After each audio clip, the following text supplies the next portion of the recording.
What if George Washington lost the American Revolution? What if Napoleon conquered Britain?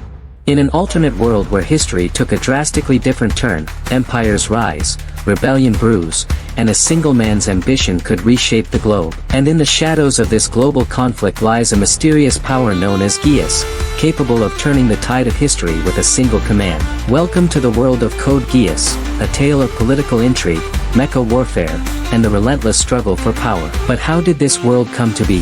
What are the three superpowers that dominate it? And how does its history differ from our own? Today, we're diving deep into the lore of Code Geass, exploring the historical divergence, the rise of the Holy Britannian Empire, the European Union, and the Chinese Federation, and how their conflicts shape the story we know. The world of Code Geass shares many similarities with ours, but the key divergence begins with the outcome of the American Revolution. In our timeline, the United States won its independence from Britain in 1776. But in Code Geass, the British monarchy crushed the rebellion, forcing George Washington and other revolutionaries into exile. This had massive consequences. Without the US as a democratic experiment, Britain's empire grew even more authoritarian. The monarchy tightened its grip, and the idea of no taxation without representation died before it could spread. With Britain's attention locked on the Americas, Europe was ripe for conquest, and Napoleon seized his moment. Here comes the next major divergence. In our history, Napoleon never successfully invaded Britain, but in Code Geass, he did. In a stunning reversal of history, sometime in the early 19th century, Napoleon's forces crossed the English Channel and did what he never could in our world: conquer the Britain Isles. The British royal family, facing total defeat, fled to their North American colonies, just as the Portuguese monarchy fled to Brazil in our timeline. This marked the birth of the Holy Britannian Empire, a new nation forged from exiled royalty and colonial ambition. With the colonies secure, Britain continued expanding westward, absorbing French territories and Native American lands. Over time, this would become the foundation for the future Holy Britannian Empire, a monarchic superpower that merges American resources with British imperialism. The British Empire never faced a major rebellion again, until much later.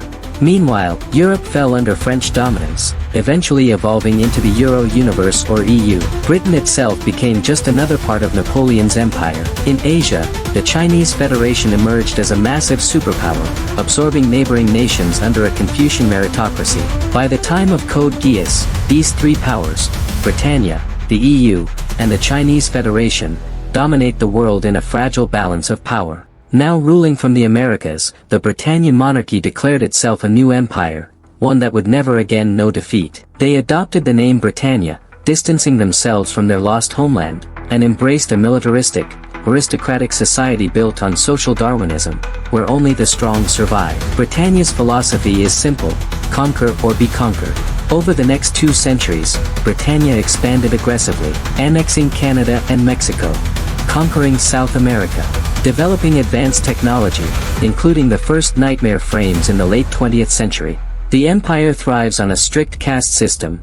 Pure-blood Britannians rule, while conquered peoples, called numbers, are treated as second-class citizens and are stripped of their autonomy. By the 21st century, Britannia was the world's sole superpower, until it faced resistance from the EU and Chinese Federation. At the heart of Britannia's power lies its cutting-edge military technology, the Knightmare Frames, humanoid mechs that revolutionized modern warfare. But Britannia's true strength stems from its merciless leadership, especially under Emperor Charles C. Britannia. His ambition reaches beyond empire building. He seeks to reshape reality itself through the mysterious Ragnarok plan, a project meant to create a world without lies, no matter the cost. The most pivotal modern event in Code Geass was Britannia's invasion of Japan in 2010. Japan, a neutral nation rich in securitite, a powerful energy mineral, refused to submit to Britannia's demands. Emperor Charles C. Britannia responded with overwhelming force, for securitite wasn't just a resource, it was the fuel that powered Knightmare innovation, making Britannia's mechs nearly unstoppable. So, by the time of the anime, Britannia controls roughly 1/3 of the world's landmass. Using their advanced Knightmare Frames, Britannia crushed Japan's military in less than a month. The country was renamed Area 11, its people stripped of rights and labeled 11s. This brutal occupation set the stage for the rise of Lelouch v. Britannia, a disinherited prince who adopts the mask of Zero to lead a rebellion against the very empire he was born into. Unlike Britannia's monarchy, the EU is a democratic federation, modeled after the European Union in our world, but far larger, stretching into Africa and parts of Asia. However, by the time of Code Geass, the EU is in decline, struggling against Britannia's relentless expansion and plagued by political indecision and fragmentation. Once a beacon of democratic ideals, the EU is now a weakened alliance of member states, unable to present a unified military or economic front. Though it controls parts of Europe and Africa, it consistently loses ground to Britannia's military expansion. The EU is like a committee trying to outmaneuver a dictator, every decision debated while Britannia acts. The EU tries to resist through diplomacy and technology, but their internal squabbling often dooms them. It is within the cracks of the EU that the seeds of rebellion and alternative ideologies, like the Order of the Black Knights, find fertile ground. The EU relies on advanced technology and a professional military, but internal corruption and Britannia's superior Knightmare Frames put them at a disadvantage. Characters like Schneasel L. Britannia and General Bartley manipulate EU politics, showing how Britannia undermines its enemies from within. Despite its ideals of freedom, the EU is often portrayed as a fading power, unable to match Britannia's ruthlessness, making it a key battleground in the global power struggle. The third superpower, the Chinese Federation, is a massive ancient collectivist state that blends traditional Confucian ideals, like respect, education, social harmony, and loyalty, with modern authoritarianism. Unlike Britannia's monarchy or the EU's democracy, the Federation is ruled by the shadowy Council of High Eunuchs. These corrupt elites hold all political and military power, using the child Empress Tianzi as a puppet to maintain the illusion of legitimacy. But her alliance with Zero will soon shake the Federation's foundations, and threaten the eunuchs' grip on power. They're called eunuchs to echo the historical Chinese imperial courts, where castrated men often held influence because they couldn't start dynasties or have heirs. The eunuchs are corrupt, elitist, and power-hungry. Rather than protect their people or nation, they prioritize alliances and deals that benefit them personally. Eventually, the eunuchs' betrayal and selfishness contribute to their downfall and the Federation's internal collapse. The Federation controls vast territories in the east, including parts of Southeast Asia, but its leadership is more concerned with maintaining power than fighting Britannia. The Federation has been resistant to technological modernization. It lacks the advanced Knightmare Frames seen in Britannia until it begins cooperating with the Black Knights, Lelouch's revolutionary army. This alliance signals the beginning of the Federation's fracture and transformation.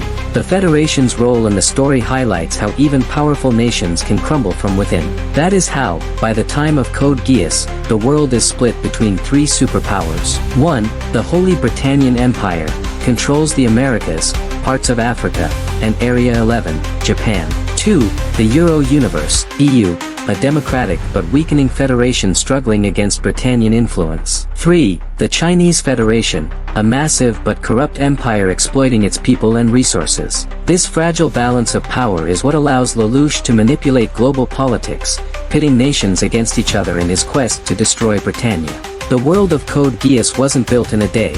It was forged through centuries of war, betrayal, and imperial ambition. From the British victory in America to the fall of Japan, every historical twist led to a reality where rebellion is the only path to freedom. So, with Britannia expanding, the EU weakening, and the Chinese Federation rotting from corruption, the world of Code Geass is a powder keg waiting to explode. Enter Lelouch v. Britannia, a disgraced prince turned revolutionary, who uses his genius intellect and the power of Geass, Lelouch's most powerful weapon, and his greatest curse, to challenge the Empire's dominance. His rebellion, the rise of the Black Knights, and the secrets of Geass itself all intertwine with the political landscape we've explored. But that is a story for another time. Code Geass presents more than a tale of rebellion and mechas.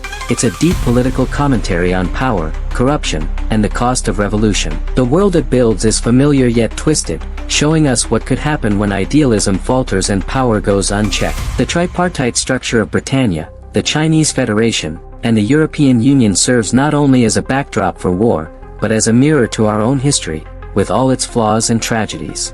If you enjoyed this deep dive into Code Geass lore, like and subscribe for more anime analyses. Let me know in the comments, what's your favorite faction in Code Geass? Britannia, the EU, or the Chinese Federation? Could any of these superpowers survive Lelouch's war? Or is the world destined to burn before it can rebuild? And, is Britannia's strength its ruthlessness or its weakness? Let's argue below.